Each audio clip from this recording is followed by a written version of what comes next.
Hi guys, it's Mary McIntyre. Welcome back to my channel. I've got another Christmas themed video today. I bought this mould from Amazon last week and it's holographic Christmas trees. Oh, I cannot wait to use this. I've used a mould similar to this that had holographic butterflies, and I have made holographic inlays on my channel, but this is gonna be epic. So you probably struggle to see, but it's got lots of embossed details on it.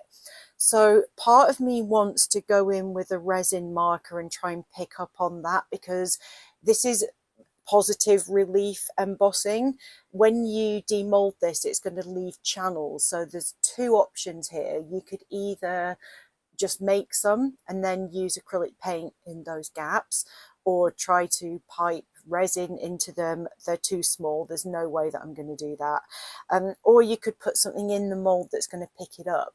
Now I'm reluctant to use mica powder on this because I don't know, I've never tried it, but I strongly suspect that the mica powder will interfere with the micro texture that's giving you that holographic effect.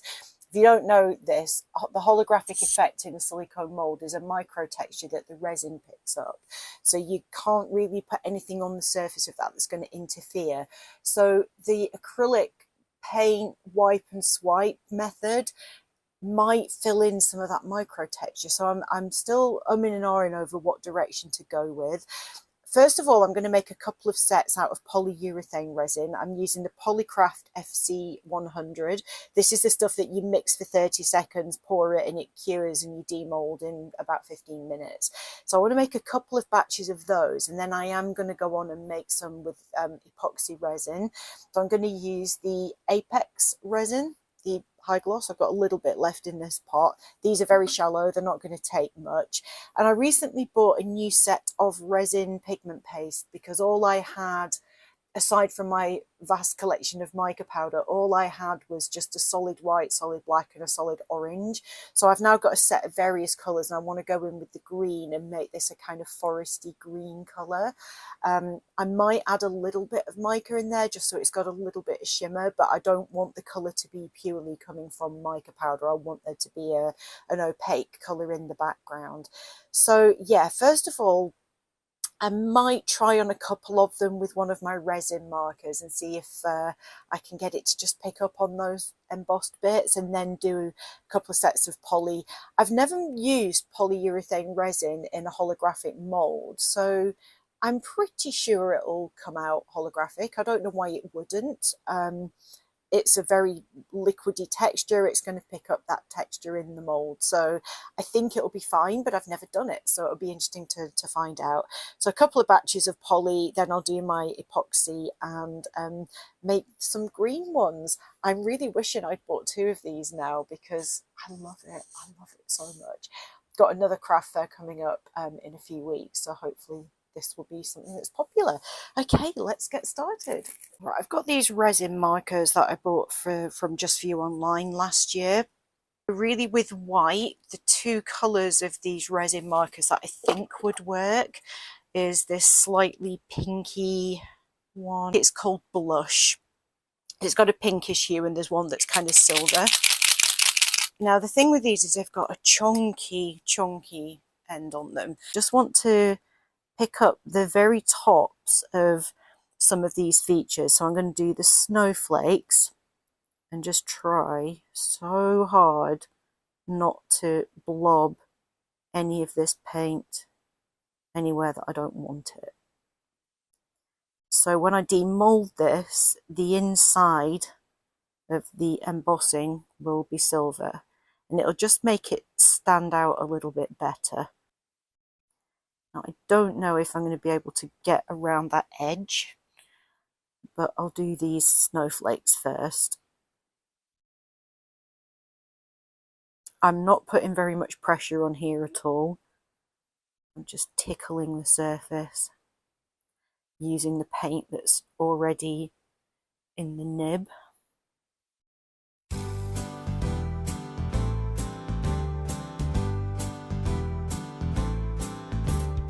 I think that silver one looks okay. Okay, not gripping to that silicone particularly well, but that's good because it'll mean it will bite onto the resin.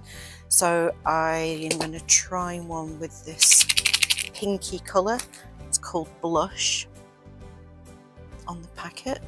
So it's a really subtle peachy one. I might go for this kind of filigree thing.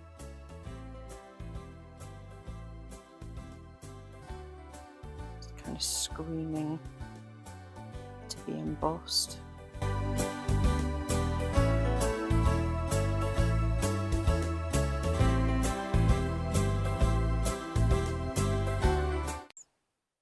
That's really pretty, actually. So if I bring these up, hopefully you can see the shine. So I'll do a couple more of these off camera. I actually quite like how that's looking, so I may do it on all of them on this batch and then the next batch leave them plain. I'll be back when I'm ready to mix up the poly. Right, I did go for a gold as well in the end. I'm glad I did, because white and gold is a thing. My brain always thinks it isn't, but at Christmas it very much is. So I've got 2 of this slightly pink, 2 silver and 2 gold. Polyurethane resin is measured equal parts by weight. These molds are very shallow, so I'm going to mix up 30 ml of part A and part B and see how I go with that. If I need to top them up again, I can do. But I don't want to waste this stuff because it's actually quite expensive, and it sets so fast that you have to work really, really quickly. And if I mix up too much, I'm just not going to have time to get it in the mold. So I'm going to make sure that I've got those both ready to go, the lid's loose. So I'm going to do this in grams. It's in grams, so I'm going to aim for 30. Okay, that's 30. Oh, a bit too much, 32. So we're going for 64.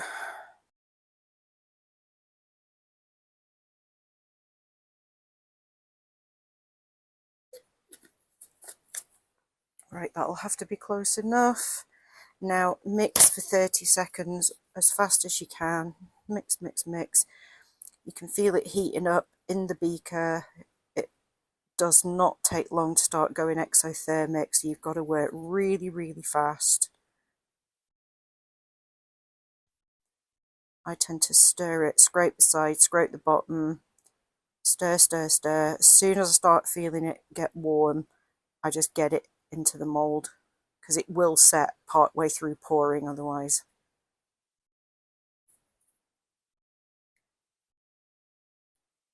Right, I'm feeling that starting to gently warm up, so I'm going to get it in here quick.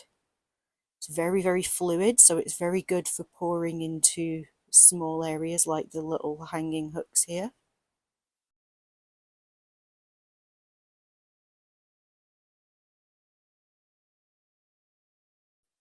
It's a very good medium for intricate molds. I use this a lot on my channel with my 2-layer Christmas bauble molds.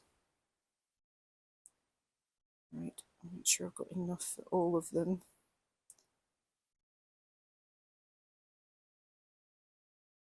Is it going to be enough? Oh, just. So I'm trying to get those bubbles quickly.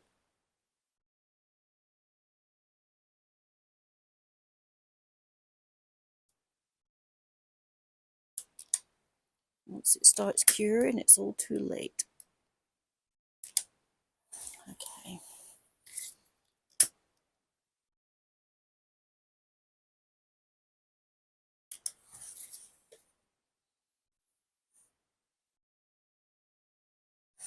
So you can start seeing this cure very, very quickly. It will start to go very opaque.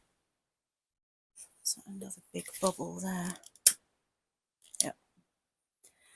Oh, you can see it changing. So this is real time. I'm still talking to you here in real time. You can see how fast that starts to go. Amazing stuff. Really good for when you're in a hurry and you've got to get a lot of stuff made in a short amount of time because it cures solid in a really quick amount of time. So for something like this, where I wish I'd bought at least one more, if not two of these molds, so I had 3 sets, polyurethane is going to be my friend because I can make a couple of sets before I even go in with the epoxy. It does have its limitations, mostly the fact that the white one is white. You can get it in black. As far as I know, you can't get other colours. Now, you can colour this with micas and pastes and such, but it will just dry way paler than the colour that you put in. So it might look dark, but it will go a very pastel. So if I was to put green in here, it would dry a kind of very pale pastel green colour, which would be very pretty, but it might not be what you're going for. So that is the downside of it. If it's available in black and white, I'm sure other colours will come at some point. I haven't actually looked to see whether others are available. It'd be quite handy to get my hands on some black actually, but for Christmas stuff, the white is really good. So it will look white on the surface, but usually I tend to leave it about 15 minutes just to be absolutely sure that it's going to demold without any harm. And once it's fully solid, I will demold them. Then I can come back and start doing some epoxy into the same mold.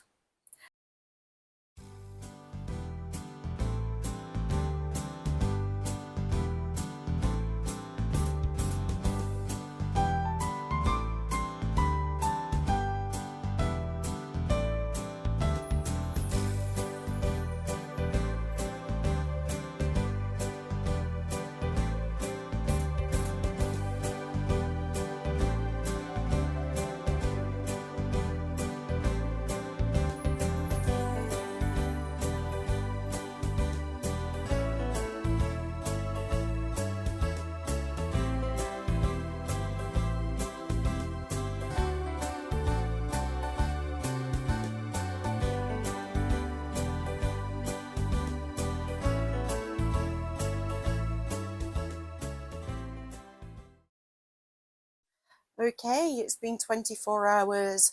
I made another batch of the white ones with the polyurethane resin off camera. So I'll show you the results of the ones that I put the colour on and the ones that are just plain.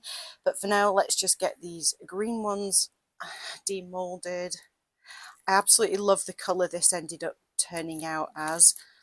I was struggling because I couldn't quite get the tone of green I wanted, so I was adding black, I was adding white, and in the end I added quite a bit of mica powder and got a colour that is a very slightly sparkly forest green, which is exactly what I was going for.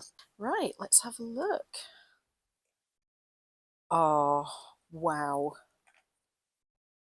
Oh yeah, they are so pretty.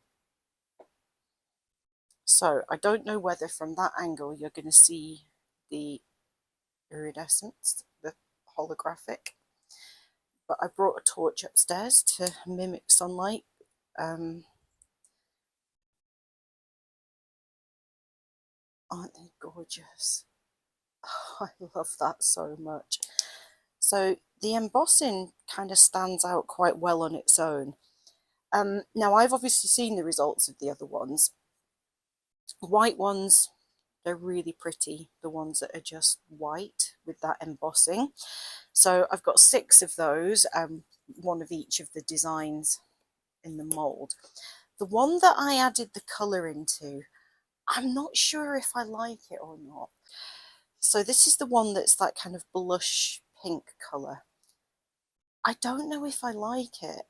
I don't know if in my brain the colour is clashing with the colours in the holographic inlay or the holographic texture. I just can't decide.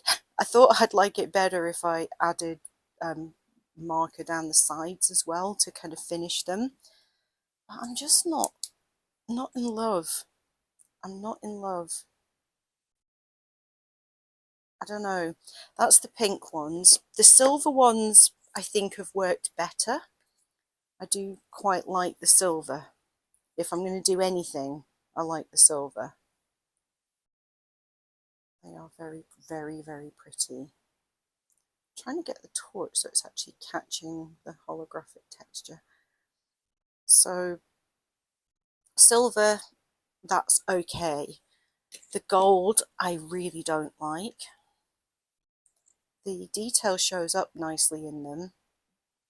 I don't know whether the white ones just need black, just black for contrast, no colour clashes. I don't know, something about it I don't like.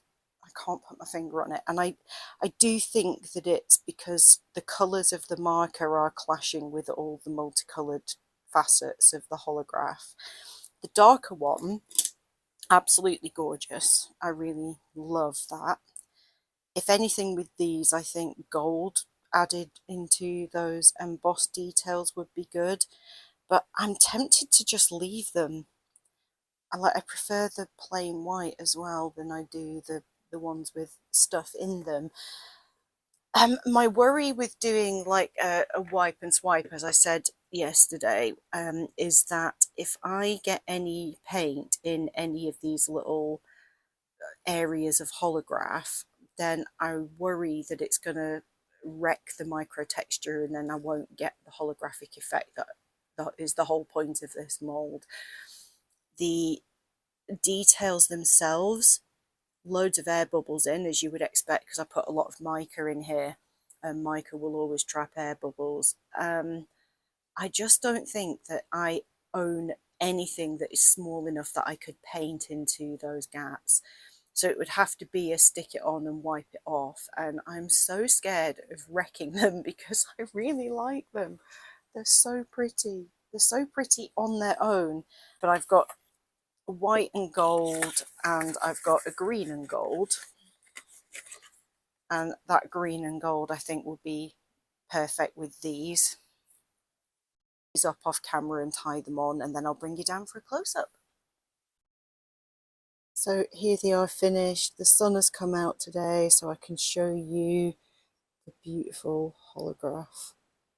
They're so pretty. I'm glad I left these alone. I just don't want to risk ruining them by painting the embossed parts. I think they show up nicely on their own. I really love these green ones. They're definitely my favourite out of all of them. I just love them so much. Oh, so pretty. So here are the white ones that have got the colour embossed in them.